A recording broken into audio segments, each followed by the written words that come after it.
ఏం వేసే ప్రశాంతమైన వాతావరణాన్ని హైదరాబాద్లో ఉన్నటువంటి ప్రశాంత వాతావరణాన్ని చెడగొట్టొద్దని చెప్పి కౌశిక్ రెడ్డికి చెప్పడానికి కొంచెం ఆయన వస్తాన్నాడు కాబట్టి వస్తే చెప్పి కౌశిక్ రెడ్డి చిన్న పిల్లడు తమ్ముడు నువ్వు ఇలా రెచ్చిపోకని చెప్దామని.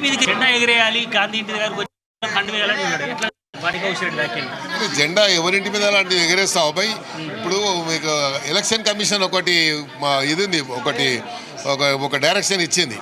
ఒక ఇంటి మీద జెండా పెట్టాలన్నా, ఒక స్టిక్కర్ పెట్టాలన్నా ఆ ఓనర్ ఒక కావాలి, లేకపోతే అది క్రిమినల్ కేసు అవుతుంది. అది ఎలక్షన్ కమిషన్ ఇచ్చినటువంటి మన డైరెక్షన్.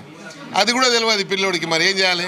జెండా ప్రాంతీయ విద్వేషాలు కూడా రెచ్చగొట్టేలాగా మేము ప్రాంతీయ విద్వేషాలను ఏదైతే రెచ్చగొట్టేటువంటి విధంగా మాట్లాడారో, గాంధీ గారు బతకనికి వచ్చిండ్రు అని అదని ఇదని మాట్లాడింది కదా, దాన్ని మేము తీవ్రంగా పరిగణిస్తున్నాం. తప్పకుండా ఈ ఇష్యూ మీద మేము సరైనటువంటి ఫోరంలో మాట్లాడతాం.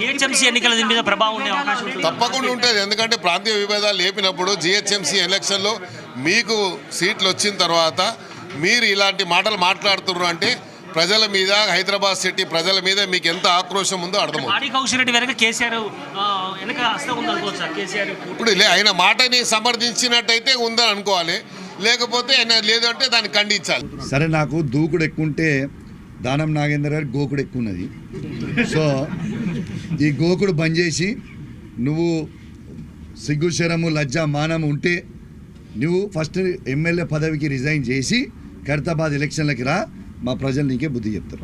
రేవంత్ రెడ్డి గారు మీ స్థాయి ఏందో ఏలటి నుంచి మీకు కేసీఆర్ గారు, కేటీఆర్ గారు, హరీష్ రావు గారు అవసరం లేదు. ఇక కౌశిక్ రెడ్డి వాజెస్ రేవంత్ రెడ్డి చూసుకున్నావు కదా, రెస్పాండ్ అయినావు కదా, నా సంగతి ఏందో చూస్తా అన్నావు కదా, నా సంగతి ఏందో చూస్తా అన్నావు కదా.